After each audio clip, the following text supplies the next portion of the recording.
Beng. Iya ya, si kampret gak mati, gitu.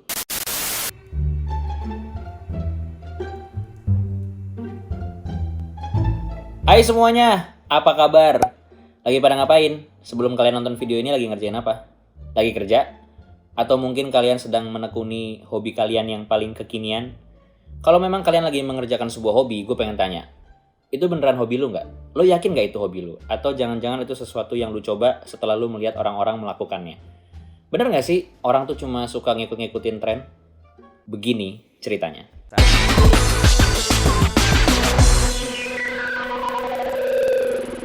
Mungkin saat ini ada di antara lo yang lagi belajar ngulik make up, atau mungkin lo ikut-ikutan challenge-challenge di sosmed, contohnya challenge latih di TikTok atau mungkin challenge-challenge yang lainnya.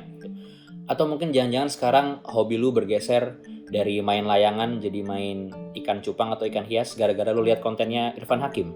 Ya nggak apa-apa juga, nggak ada yang salah. Di Amerika aja, lebih dari separuh pengguna YouTube itu mencoba hal baru, sesuatu yang belum pernah mereka lakukan sebelumnya setelah nonton konten YouTube.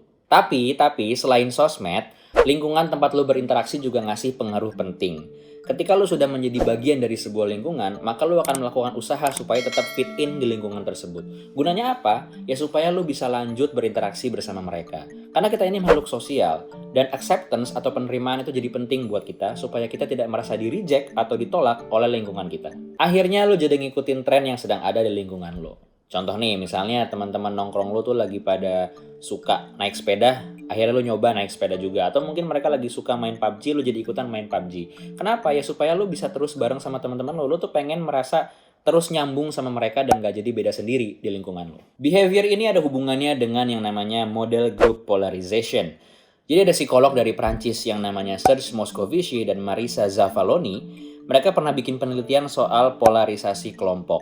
Yang hasilnya adalah sebuah konsensus dari sebuah grup itu bisa mengubah perilaku atau sikap anggotanya, sehingga anggota atau grup dari kelompok tadi akan mengadopsi perilaku atau cara yang baru itu yang ada di konsensus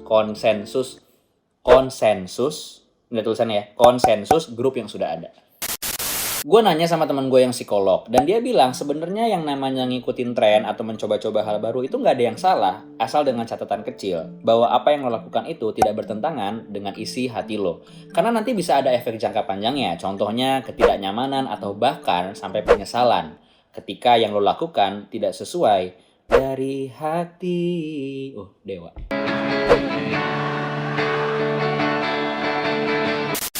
Tapi selain bisa jadi terpengaruh dari lingkungan sosial lu, mungkin juga lu memang butuh insight baru atau informasi baru atau pengetahuan baru dari orang lain. Contoh misalnya nih, tiba-tiba teman-teman kerja lu itu berangkat kantornya pakai sepeda gitu. Lu ngeliatin nih mereka semua naik sepeda, tapi ternyata ketika nyampe kantor mereka bilang, wah begitu nyampe kantor badan gue seger gitu. Atau mungkin teman-teman lu bilang bahwa di rumah nonton drama Korea itu bisa melepas stres dan bisa bikin lu happy. Nah, ketika lu mendengar semua ini, lu kan menjadi dapat sebuah feedback positif nih. Lu jadi mendapatkan informasi baru dan itu menjadi insight baru buat lu sehingga lu berpikir, kayaknya gue pengen coba deh gitu. Nah, kalau yang kayak gini, ini sebenarnya pernah dibahas oleh seseorang yang bernama Robert Cialdini.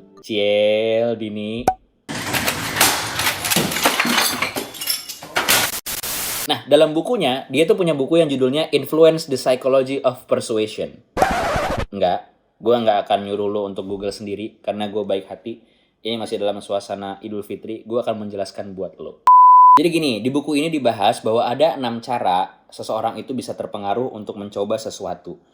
Salah satu dari 6 cara itu namanya adalah social proof atau bukti sosial. Jadi social proof itu dibutuhkan seseorang untuk meyakinkan diri dia untuk mencoba sesuatu yang baru gitu. Jadi kita untuk mengetahui sesuatu itu baik atau buruk, benar atau salah, kita butuh itu dicoba dulu sama orang, kita lihat dia melakukan social proof dulu, ada proofnya dulu dari dia, baru kita bisa tergerak untuk mencoba. Kalau misalnya kalian mau mikirin bukti dari social proof, coba pikirin kegiatan bungee jumping. Olahraga ini, sebenarnya gue nggak tahu itu olahraga atau tindakan atau aktivitas rekreasi gitu.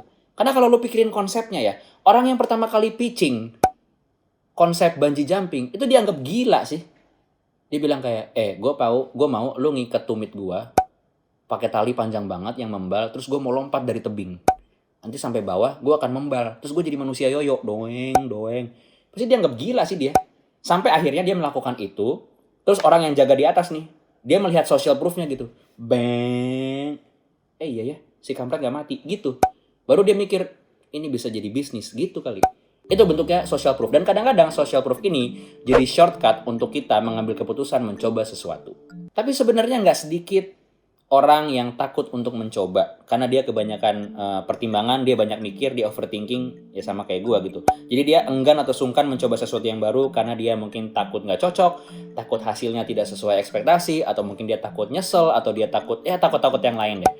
Tapi ada juga kelompok orang yang dia nggak mikir panjang, dia selalu pengen nyoba hal yang baru, dia nggak butuh social proof dulu, dia siap menerima apapun konsekuensinya. Nah, orang-orang yang berani keluar dari comfort zone seperti ini, mereka lah yang berpotensial menjadi yang namanya trendsetter.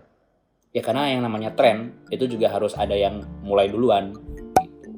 Seperti tadi, bungee jumping, atau mungkin zaman dulu itu mungkin ada pesulap, ya entah gimana dia lagi mikirin ide trik, terus mungkin dia lagi ngeliat sendok, terus dia mikir, ini gue bengkokin lucu kayaknya.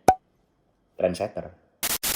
Kenapa kita suka ikut-ikutan tren? Ayo kita recap. Yang pertama, sekarang ini lagi-lagi zamannya sosial media menyebabkan lu terinfluence banyak hal. Lu melihat orang mencoba sesuatu, lu melihat orang lagi rame melakukan sesuatu, lu jadi tertarik untuk mencoba hal baru. Yang kedua adalah, suka nggak suka, lu pengen diterima oleh lingkungan sosial lu. Ketika lu berada di sebuah lingkungan, dan lingkungan itu mempunyai sebuah konsensus, lu berusaha untuk fit in dan mencoba hal-hal yang mereka lakukan supaya lu di-accept dan tidak di-reject. Yang ketiga, mungkin lu melihat banyak orang mencoba hal baru, lu melihat ada banyak orang melakukan hal baru, dan ternyata buat lu, social proof-nya ternyata efeknya tidak jelek-jelek amat. Sehingga lu berpikir, kayaknya nggak apa-apa nih untuk gua coba. Jadi, lu mau nyoba hal baru apa sekarang?